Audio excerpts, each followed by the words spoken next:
L'invité de ce 25 avril est un invité qui n'a pas souhaité apparaître à visage découvert. Nous le regrettons, mais c'est aussi son choix, son droit et sa liberté. Emmanuel Ratier, bonsoir. Bonsoir. Et vous êtes venu nous évoquer un ouvrage que vous éditez qui s'intitule « Le vrai visage de Manuel Valls ». Belle opportunité, puisqu'il devient Premier ministre il y a quelques jours. C'était une opportunité, c'était la volonté de dire quelque chose de particulier sur un personnage qu'on connaît bien. Le vrai visage de Manuel Valls, il est connu, la presse en parle à longueur de page. Alors en fait, ça fait un certain temps que je m'intéressais à Manuel Valls, et donc j'avais l'impression qu'il risquait d'avoir un destin national. Il était déjà sorti du néant, parce qu'il ne faut pas oublier qu'aux primaires du Parti Socialiste en 2011, il avait fait 6% à peu près. Il était quand même devenu porte-parole et il avait écrasé tous les autres porte-parole de la campagne de François Hollande. Il s'était hissé au rang de ministre de l'Intérieur en copinant avec Valérie Trierweiler. Et j'ai terminé cette biographie 3 jours avant le second tour des élections municipales. Et je me suis dit, j'ai l'habitude dans fait document de la lettre que j'anime de publier un certain nombre d'informations et de prévisions. Et je me suis dit, les socialistes vont se prendre une claque, il va y avoir un remaniement, et il y a de fortes chances, ou malchance, que Manuel Valls devienne Premier ministre. Donc j'ai attendu, et donc j'ai juste remis à jour quelques pages en transformant ministre de l'Intérieur par Premier ministre. Alors pour revenir... Oui, pourquoi ce vrai visage? C'est bien quelqu'un qui est connu de tous, c'est Manuel Valls. C'est-à-dire sa vie, elle est limpide. Alors Manuel Valls est quelqu'un d'extraordinaire, puisqu'il est comme c'est un homme qui est jeune, et il est déjà paru 2 biographies qui ont été consacrées. L'une sur ses origines, son histoire, qui est une véritable hagiographie, saint-sulpicienne. Et puis d'autre part, il y a Manuel Valls, ministre de l'Intérieur. Mais je dirais que Manuel Valls, ministre de l'Intérieur, vous en avez déjà parlé sur votre antenne, bon, c'est de l'enfumage sur les statistiques quant à la criminalité, les expulsions d'immigrés clandestins, les Roms, enfin ce genre de choses. Tout Français qui s'intéresse à ce genre de choses peut parfaitement se faire son opinion en dehors des grands médias, des gros médias, dirons-nous. Bon. Mais il était paru une biographie qui est un tissu de mensonges. Alors, je vais juste vous donner un exemple. Oui, comment ça Paris Match, qui est... Celui de la semaine dernière. Voilà, qui est sorti. Il y a une interview de sa sœur dans laquelle il est indiqué, je vous lis, il parle de leur grand-père. Mon grand-père paternel, Maggie Valls-Imarty, était banquier. Quand la guerre civile a éclaté en 1936, il a créé un journal El Mati qui sera fermé par Franco. Donc on pense que les Valls sont dans le camp républicain. C'est totalement faux. Dans le camp antifranquiste, il l'a toujours dit. Donc, le grand-père de Manuel Valls a fondé, dans les années 30, le principal quotidien catholique conservateur de Catalogne, qui s'appelle El Mati. Il ne l'a évidemment pas créé au moment de la guerre civile. Et ce journal, ce quotidien, n'a absolument pas été interdit par Franco. Ce journal, il suffit d'aller, c'est très simple, sur Wikipédia Catalogne. Il faut savoir que quand on fait des recherches sur Barcelone ou la Catalogne, il ne faut pas aller sur Wikipédia, enfin sur Google Espagne, il faut aller sur Google Catalogne. Donc sur Wikipédia Catalogne, vous avez une longue notice sur El Mati, Le Matin, où il est indiqué que le journal a été fermé le 19 juillet 1936. Le 19 juillet 1936, c'est le jour de l'insurrection républicaine, en réalité communisto-trotsko-anarchiste, à Barcelone. Donc le jour même, les révolutionnaires, ce qu'on appelle les Rouges, prennent le pouvoir à Barcelone et ferment le journal, le quotidien du grand-père de Manuel Valls. Ils y installent le Parti socialiste unifié de Catalogne, qui est la dénomination en Catalogne du Parti communiste. Le 21 juillet 1936, c'est-à-dire 3 ou 4 jours après, sort le premier numéro de Treball, qui est le quotidien communiste de Catalogne, qui va paraître durant toute la guerre civile.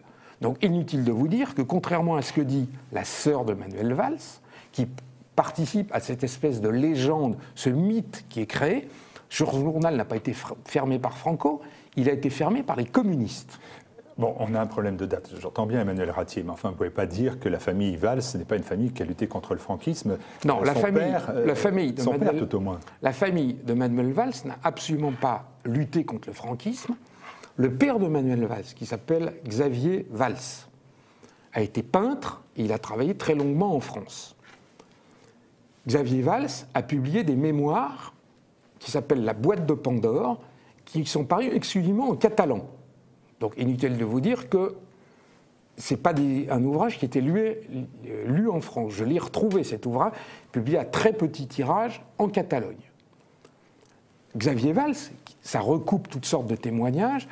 Il faut savoir que la famille Valls est une des 10 ou 20 familles les plus riches de Barcelone.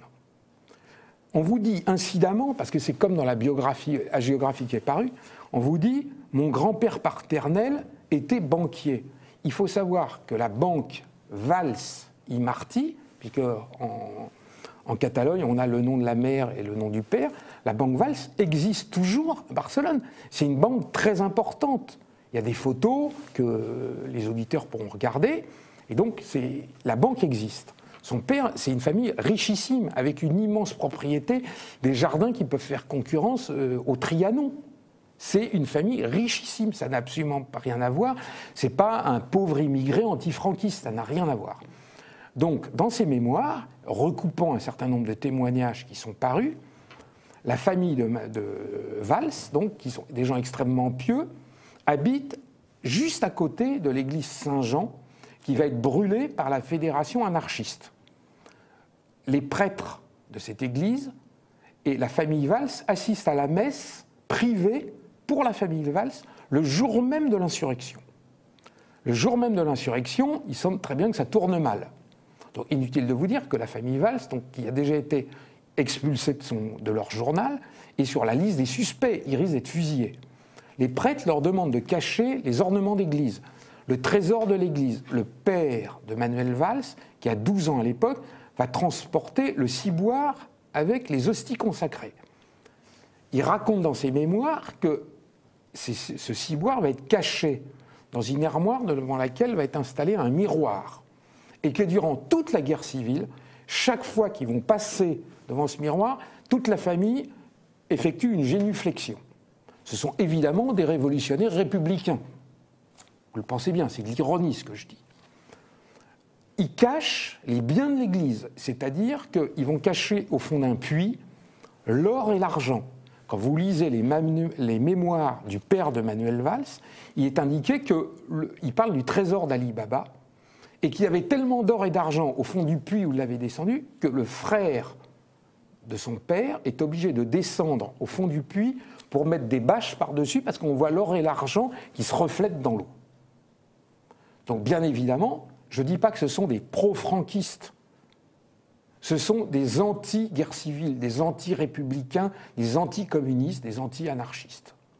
Bon. En 1951, oui, le père de Manuel Valls, Xavier Valls, s'installe à Paris. Donc on a dit qu'il s'était exilé. Les exilés anti-franquistes, ils sont partis en 1939. Ils ne sont pas partis en 1951 ou en 1949. Pourquoi est-il parti? Il est membre du cercle Mayol qui se trouve à Barcelone. Il est peintre et il parle parfaitement le français. Il obtient une bourse et il vient à Paris, où il va s'installer. Il va continuer à vivre durant toute sa vie avec son épouse. Il va vivre à Paris. Mais à partir de 1952, jusqu'en il est décédé au début des années 2000, tous les ans, il va exposer en Espagne, dans les plus grands salons. Et d'ailleurs, il sera d'abord reconnu à Madrid et non à Barcelone. Il va être acheté par des musées espagnols. Donc, ce n'est pas un peintre anti-franquiste. Juste après la guerre civile, il était hors de question que des opposants aillent en Espagne facilement.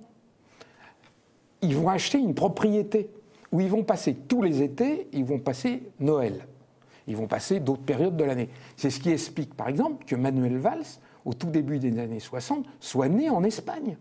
Comment est-ce que le fils d'un réfugié antifranquiste aurait pu naître en Espagne sous l'ère fascisto-catholique, conservatrice, etc., du caudillo Francisco Franco? Tout cela est un mensonge qui a été répandu par Manuel Valls, par sa sœur, comme vous le voyez dans Paris Match, et dans les biographies qui sont sorties de lui. C'est un montage complet. Ses parents n'ont jamais été mis à l'index en Espagne. Son père, je vous le répète, il exposait, a eu toutes sortes de prix dans les grands salons, et en particulier à Madrid. Ça ne fait pas un double visage de Manuel Valls. Bon, il peut y avoir à l'égard de sa famille des interrogations. Mais par exemple, vous me dites une famille catholique, cléricale. Bon, ben Manuel Valls, c'est un anticlérical. On ne va pas remettre ça en cause. Alors, Manuel Valls n'est absolument pas un anticlérical. Alors, on remet ça en cause aussi. Donc, son grand-père, toute sa famille, c'est la bourgeoisie catholique conservatrice de Catalogne. Il y a un léger bémol avec le reste de l'Espagne, puisqu'ils sont catalans. Et donc, ils défendent le régionalisme et l'identité catalane. D'ailleurs, l'oncle, ou le grand-oncle de Manuel Valls, qui était compositeur de musique, a créé l'hymne du Barça, le FC Barcelone, le football club, et qui est chanté à chaque match de football, de balle au pied, dirons-nous, en Catalogne. On chante l'hymne, il a été créé par l'oncle de Manuel Valls. Bon. Son père est un homme extrêmement pieux. Donc évidemment, Manuel Valls est baptisé, va suivre, comme sa sœur, va suivre l'enseignement de l'Église, et sa sœur elle-même a dit à plusieurs reprises que Manuel Valls avait failli devenir prêtre. Et Manuel Valls, qui s'est remarié depuis avec la musicienne Anne Gravoin, son mariage est un mariage religieux qui s'est déroulé à Saint-Louis-en-Lille, enfin dans l'île Saint-Louis. Ses enfants ont été baptisés. Donc c'est absolument pas un anticlérical. Tout cela est quelque chose de très récent et une reconstruction comme son père antifranquiste qui était censé, dans mon souvenir, haïr cette Espagne noire. Enfin, on n'achète pas une propriété dans cette Espagne noire qu'on déteste, on n'y va pas y passer toutes ses vacances et on n'y fait pas naître son fils. Dans l'ouvrage que j'ai pu consulter, il y a une véritable bombe dont vous avez pris certainement la mesure, qui est de dire que Manuel Valls a été un ami de la Palestine, ami sincère et combattant. Alors, ce qui est absolument extraordinaire, c'est que... Ce qui ne colle pas avec l'image d'aujourd'hui, voilà, clairement. Alors, on a une image de Manuel Valls avec des discours à la limite de l'hystérie, fanatiquement pro-sionistes. Et on se souvient, ça fait tout le tour d'Internet, même si la notice a été supprimée sur Wikipédia par des censeurs fortement orientés. Vous allez sur la notice de Wikipédia France, il n'y a aucune orientation sur les idées en matière de politique étrangère de Manuel Valls. Aujourd'hui, les premiers ministres, on pourrait s'attendre à ce qu'il ait dit. Tout le monde sait que Manuel Valls est l'invité régulier du CRIF. Le Congrès juif mondial, qui réunissait son conseil d'administration fin mars à Paris, le jour où Manuel Valls a été nommé Premier ministre, a salué la nomination de Manuel Valls, ami d'Israël, défenseur d'Israël. Il n'y a pas de double visage, qui avait clair. Parfaitement combattu le comique Dieudonné Mbala, et dans le communiqué, il m'a même indiqué que c'est une bonne chose de restreindre la liberté d'expression qui est beaucoup trop excessive en France. Et on se souvient de ce fameux discours, parce qu'il a été filmé, à Radio Judaïka Strasbourg, qui date de 2011, où Manuel Valls a cette phrase extraordinaire « Je suis éternellement lié à la communauté juive et à Israël ». C'est son droit. Quand même. C'est son droit, il le dit. Bon, il le dit. Mais quand on examine le parcours de Manuel Valls, et ce qui est sidérant, c'est qu'aucun journaliste, aucun ce qu'on appelle, que vous connaissez, les gros médias, ou les grands médias qui a l'habitude de dénoncer Jean-Yves Le Gallou, aucun magazine, aucune publication écrite ne s'est intéressé au passé de Manuel Valls. Manuel Valls, pendant 25 ans, a été fanatiquement pro-palestinien. Mais il faut des preuves, Emmanuel Ratti, il faut des preuves de cela. Alors, Martial Bill, c'est très simple. Je vous ai apporté un document rarissime qui date de 2008, qui a été tourné à Évry lors de la Journée de la Terre Et je pense qu'on va pouvoir regarder ce document. Vous l'avez donné à la technique. Je l'ai donné à la régie. Je vais regarder la régie. Est-ce que... Oui, me dit-on, oui, on a cet enregistrement. Donc on va le passer en direct, on va le découvrir ensemble.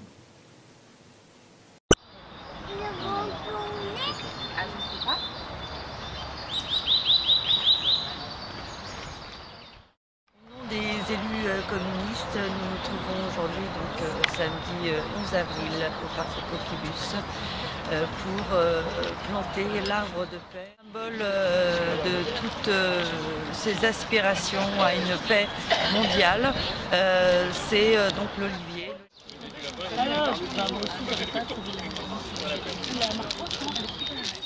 Qualité pour les deux peuples, et pour le peuple palestinien et pour le peuple israélien.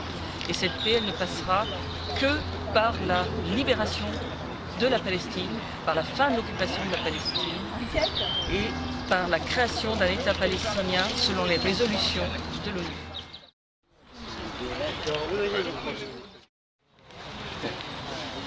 À l'URCL, là, d'accord. Monsieur le député maire, mesdames et messieurs du conseil municipal, mesdames et messieurs représentants des partis politiques. Nous avons retrouvé des éléments, donc des discours.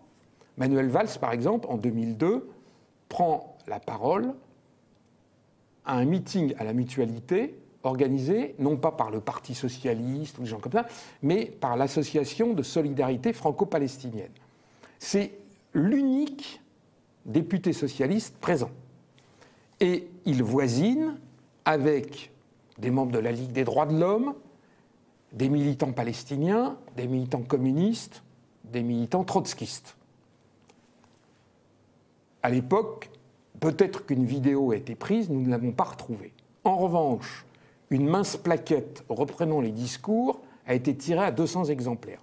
Cette plaquette ne se trouve pas à la Bibliothèque nationale, elle ne se trouve dans aucune bibliothèque française, et nous l'avons retrouvée à l'Institut d'études orientales, qui est un institut dépendant d'un ordre religieux installé au Caire.